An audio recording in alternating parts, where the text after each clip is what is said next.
Baik, Assalamualaikum warahmatullahi wabarakatuh. Untuk kesempatan kali ini saya ingin sedikit sharing saja tentang kuesioner yang diterjemahkan.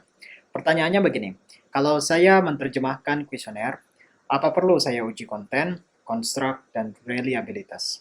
Nah, ini sering kali diajukan oleh teman-teman mahasiswa. So, let's discuss about this. Baik, sebelumnya saya kasih disclaimer dulu. Saya tidak ingin mengajari teman-teman, tapi di sini saya sedikit sharing pengalaman dari beberapa penelitian yang saya lakukan dan dari hasil perspektif dari teman-teman kolega saya. Mari kita diskusi dari beberapa contoh. Di sini saya kasih 3 contoh ya. Contoh yang pertama, ini instrumen yang saya ingin terjemahkan yaitu tentang quality of life dari WHO, dari WHO ya. Nama kuesionernya WHO QOL. Nah, dari beberapa literatur ternyata WHO QOL ini sudah dilakukan di beberapa penelitian untuk pasien kanker, pasien jantung, termasuk pasien HIV dan beberapa pasien lainnya. Oke. Kemudian WHO QOL-BREF ini terdiri dari 26 item instrumen yang terdiri dari 4 domain. Jadi ada physical health, kesehatan fisik, psychological health, kesehatan psikologi ada 6 item, kemudian hubungan sosial 3 item, dan kesehatan lingkungan, environmental health ada 8 item. Nah, kemudian saya terjemahkanlah ke dalam bahasa Indonesia begitu ya. Karena penelitian saya ini khusus untuk dengan pasien gagal ginjal yang terus melakukan hemodialisa. Namun, dari literatur, kemudian dari hasil diskusi dengan experts, saya tambahlah satu dimensi. Ada namanya dimensi Islamic spirituality. Karena semua participants-nya beragama Islam. Jadi ada satu dimensi saya tambah. Kemudian ada juga penambahan items. Kemudian ada dari beberapa dimensi yang saya kurangi itemnya. Nah, di sini pertanyaannya, apa perlu saya uji konten? Ya, perlu uji konten. Karena dari hasil terjemahan, memang kita perlu uji konten.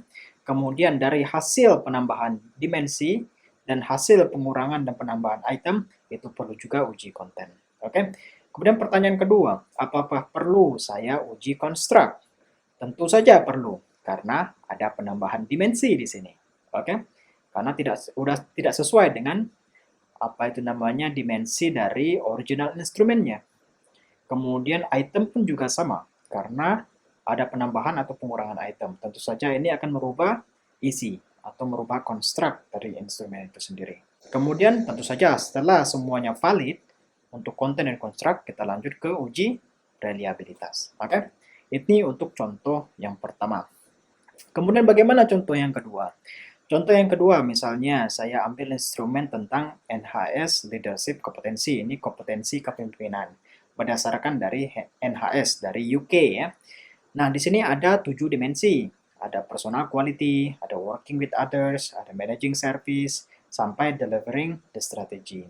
Kemudian saya terjemahkan untuk ke versi bahasa Indonesianya. Penelitian saya yang saya lakukan adalah untuk kepala ruangan di rumah sakit. Karena memang leadership kompetensi ini pas untuk konteksnya di rumah sakit dan kepala ruangan begitu ya. Kemudian di sini juga saya tidak ada penambahan atau pengurangan dimensi. Oke. Kemudian tidak ada penambahan dan pengurangan item. Semuanya sama persis. Oke. Hanya di sini fokusnya untuk kepala ruangan rumah sakit. Pertanyaannya, setelah saya translate sama persis, apa saya perlu uji konten? Ya, kita perlu uji konten. Karena posisinya apa? Karena kita belum tahu, tentu saja mungkin ada beberapa perbedaan dari backward forward translation ya. Jadi ada mungkin beberapa item yang tidak sama isinya, tidak sama hasil terjemahannya dengan versi aslinya. Okay? Kemudian apakah saya perlu uji konstruk? Nah, karena NHS leadership ini, reasonnya, alasannya seperti ini, kita harus pasang rasional, karena NHS leadership kompetensi ini, dari 7 dimensi yang ada, memang ini layak dipakai untuk kepala ruangan. Dalam hal ini adalah nurse manager ya. Jadi memang ya sudah cocok. Jadi saya rasa dalam hal ini kita perlu rasional bahwa memang NHS leadership kompetensi ini tidak memerlukan uji konstruk kembali. Oke, tapi kalau misalnya tidak begitu meyakinkan rasanya, ya udah silakan tes saja uji konstruknya. Mungkin berbeda nanti beberapa dimensinya, ya. Mungkin ada saling overlapping. Contoh misalnya ada managing service, ada improving service. Kemungkinan bisa overlapping di situ itemnya. Oke. Kemudian setting direction dengan creating divisions bisa saja overlapping dimensinya. Jadi di situ memang terkadang apa yang kita terjemahkan, kemudian apa yang dijawab oleh peserta pun juga itu bisa merubah struktur dari beberapa domain begitu ya. Jadi pertanyaannya ya tergantung dari hasil judgmental, hasil rasional yang kita sampaikan. Oke, uji reliabilitas tentu saja kita perlukan. Kemudian kita berlanjut ke contoh ketiga. Misalnya dari instrumen yang saya ambil, saya mengambil instrumen kompetensi assessment, ini untuk mengukur kompetensi kepala ruangan yang ada di rumah sakit komunitas atau rumah sakit publik lah, rumah sakit public hospital, rumah sakit umum di Thailand misalnya. Kemudian saya terjemahkan dalam versi bahasa Indonesia begitu ya. Untuk versi aslinya di sini ada 5 dimensi ya. Kemudian saya terjemahkan yang di atas dulu. Untuk kepala ruangan di puskesmas. Kemudian tidak ada penambahan pengurangan dimensi, tidak ada penambahan atau pengurangan item. Nah, pertanyaannya begini, apakah kepala ruangan di rumah sakit umum sama dengan kepala ruangan di puskesmas kompetensinya? Kalau misalnya dari beberapa literatur mengatakan bahwa kepala ruangan kompetensinya itu sama, baik di puskesmas ataupun di rumah sakit umum, kita tidak perlu melakukan uji konstruk. Oke, cukup uji konten dan reliabilitas.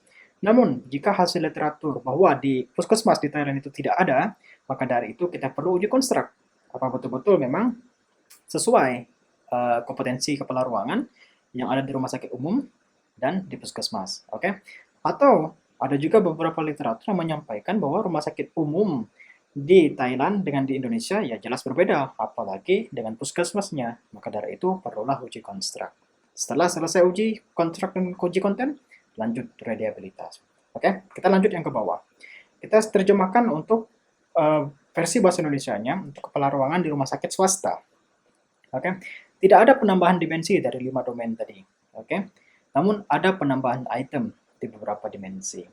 Nah, karena versi aslinya ini hanya untuk rumah sakit umum, community hospital, tidak di rumah sakit swasta, itu jelas sudah berbeda konteksnya. Mungkin di rumah sakit swasta ada beberapa dimensi yang meningkatkan apa itu namanya dimensi yang cukup berbeda. Bisa saja ya. Nah, ini perlu uji konstruk. Walaupun tidak ada penambahan dimensi, tapi ada penambahan item di beberapa dimensi. Kalau ada namanya menambah item, tentu saja menambah atau mengurangi item itu sudah bahasanya modifikasi. Artinya kita perlu uji konstruk. Oke? Karena memang hasil penambahan item ini bisa merubah dari struktur domain dari faktor analisis. Maka dari itu, untuk yang terjemahan ke versi kepala ruangan di rumah sakit swasta, uji konstruk perlu, uji konten perlu, setelah itu lanjut ke uji reliabilitas. Nah, uji reliabilitas ini tentu saja perlu untuk ketika contoh ini ya. Nah, untuk uji konstruk itu tergantung dari konteksnya. Oke, silakan jika ada yang ingin ditanyakan, silakan ditanya.